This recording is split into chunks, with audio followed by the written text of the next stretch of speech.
Hi friends, இன்றைக்கி நம்ம முட்டை மிட்டாய் ரெசிபி பார்க்கலாம். ஆல்ரெடி நான் கோவா எப்படி பண்ணுறதுன்னு ப்ரீவியஸ் வீடியோவில் அப்லோட் பண்ணியிருக்கேன். ஸோ அதோட கண்டினியூஸ் வீடியோ தான். ஃபஸ்ட்டு மெத்தடு கிரிங்கிள் டாப்போட நமக்கு முட்டை மிட்டாய் ரெசிபி வந்து நமக்கு கிடைக்கும். ஸோ வாங்க வீடியோக்குள்ளே போகலாம். ஃபஸ்ட்டு இதுக்கு நான் மொத்தமாக பாதாம் முந்திரி ரெண்டுமே 25 கிராம்ஸ்க்கு எடுத்திருக்கேன். நமக்கு ரிச்சாக வேணும்னா 25 கிராம்ஸ் போடலாம். ஆனால் 1/4 கிலோ முட்டை மிட்டாய் கிடைக்கிற அளவுக்கு நம்ம போடணும் அப்படின்னா பாதாமும் முந்திரியும் 13 கிராம்ஸ் அளவுக்கு இருந்தால் போதும். ஒரு 2 டேபிள் ஸ்பூன் அளவுக்கு தண்ணியில் போட்டு ஊற வச்சுருங்க 2 மணி நேரத்துக்கு. ஃபஸ்ட்டு சர்க்கரையை மெஷர் பண்ணி எடுத்துக்கலாம். அதுக்கு 85 கிராம்ஸ் சர்க்கரை எடுத்துக்கணும். 1/4 கிலோவுக்கு 85 கிராம்ஸ் கரெக்டாக இருக்கும். நம்ம எந்த அளவுக்கு கோவா எடுக்கிறோமோ அதே அளவுக்கு நம்ம சர்க்கரையும் எடுக்கணும். இப்போ கோவா 85 கிராம்ஸ் எடுத்துக்கணும். சர்க்கரையை பொடி பண்ணியும் எடுத்துக்கலாம், இல்லாட்டி முழு சர்க்கரையாக கூட எடுத்துக்கலாம். ஸோ ரெண்டுமே கரெக்டான மெஷர்மெண்ட்டில் இருக்கணும். நான் இப்போ 2 மெத்தடில் செஞ்சு காட்ட போகிறேன். ஃபஸ்ட்டு மெத்தட் தான் நம்ம பார்க்க போகிறோம். அதுக்கு நமக்கு 13 கிராம்ஸ்க்கு தான் தேவைப்படும் பாதாம் முந்திரி பேஸ்ட்டு. அதை நான் மையாக அரைச்சி எடுத்துகிட்டு வந்துடுறேன். இப்போ கோவாவையும் சர்க்கரையும் ஒன்றா சேர்த்து நம்ம நல்லா மிக்ஸ் பண்ணி விட்டுறலாம்.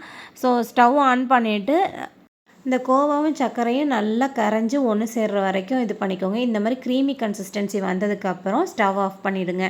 இது நல்லா ஒரு 5 நிமிஷம் 10 நிமிஷத்துக்கு நல்லா ஆறுனதுக்கப்புறம் வாமாக இருக்கும்போது பாதாம் முந்திரி பேஸ்ட்டு 3 டேபிள் ஸ்பூன் அளவுக்கு சேர்த்துக்கோங்க. இதை மிக்ஸ் பண்ணும்போது ரொம்ப கஷ்டமாக தான் இருக்கும் ஃபஸ்ட்டு டைம் மிக்ஸ் பண்ணும்போது.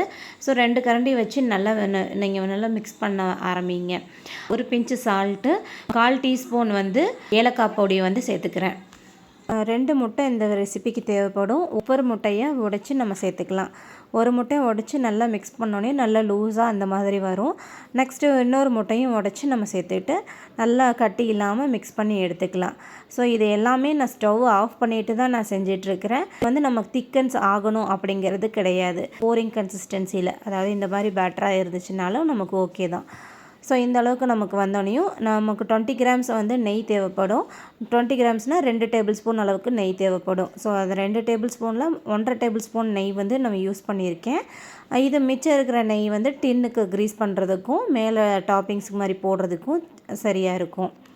ஸோ நல்லா மிக்ஸ் பண்ணி விட்டுட்டு இந்த பேட்டரை நம்ம டின்னில் க்ரீஸ் பண்ணி ஊற்றிடலாம். இதுக்கு பார்ச்மெண்ட் பேப்பர் தேவை கிடையாது. இருந்தாலும் நான் உங்களுக்கு வெயிட் போட்டு காட்டணும் அப்படிங்கிறதுக்காக நான் பார்ச்மெண்ட் பேப்பர் போட்டு நான் க்ரீஸ் பண்ணி வச்சுருக்கேன். ஸோ இதோட வெயிட் பார்த்திங்கன்னா பேக் பண்ணுறதுக்கு முன்னாடி 313 கிராம்ஸ் கிட்ட வந்திருக்கு.